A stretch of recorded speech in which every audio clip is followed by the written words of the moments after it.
Hi hello guys good morning. So आजचा दिवस माझ्यासाठी खूप खूप खूप स्पेशल आहे, कारण माझ्या जवळच्या मैत्रिणीचं आज केळवण करायचं आहे.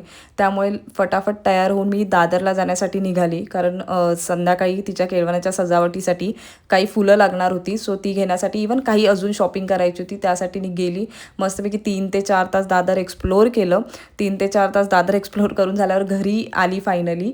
आल्यावरच खूप भूक लागली होती, त्यामुळे लगेच चेंज करून जेवायला बसली. जेवण केलं आणि मस्तपैकी छान असा थोडा आराम केला. आराम करून झाल्यानंतर मी जेवणाच्या तयारीला लागली. तर मॅडमला खायचे होते मस्त आपले गरमागरम वडे आणि काळ्या वाटाण्याचा रस्सा, ज्याची रेसिपी मी ऑलरेडी अपलोड केलेली आहे, त्यामुळे ती नक्की नक्की जाऊन पहा. इवन वड्याचं पीठ कसं बनवायची ह्याची रेसिपी मी अपलोड केली आहे, तर तीही जाऊन नक्की नक्की पहा.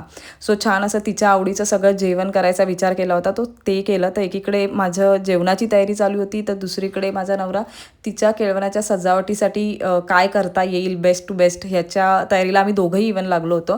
सो फायनली आम्ही असं काहीतरी डेकोरेशन केलं, ज्याचा व्हिडिओही मी ऑलरेडी अपलोड केला आहे. सो तोही नक्की जाऊन बघा. सो मस्तपैकी सजावट वगैरे झाली होती, जेवण रेडी होतं, तर विचार केला आपणही थोडं रेडी व्हावं. सो छान असं रेडी होऊन मॅडमच्या स्वागतासाठी आम्ही सज्ज झालो. तर फायनली ती आली ऑन टाईम. छान असं तिचं औक्षण केलं, तिला वेलकम केलं. ते डेकोरेशन पाहून ती खूप खुश झाली. म्हणजे एकदम वाववाली फिलिंग. छान असं तिचं केळवणाचं ताट जे आहे ते सजवलं, छान असे फोटो काढले, मस्त मस्त असं जेवण एन्जॉय केलं.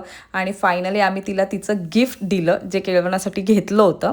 सो मॅडमची रिॲक्शन तुम्ही पुढे पाहालच, पण तिला अजिबात राहवत नव्हतं. सो तिला इथल्या इथेच गिफ्ट ओपन करून बघायचं होतं. सो ते तिने लगेचच ओपन करून पाहिलं आणि तिची रिॲक्शन ही काय ती काय माहिती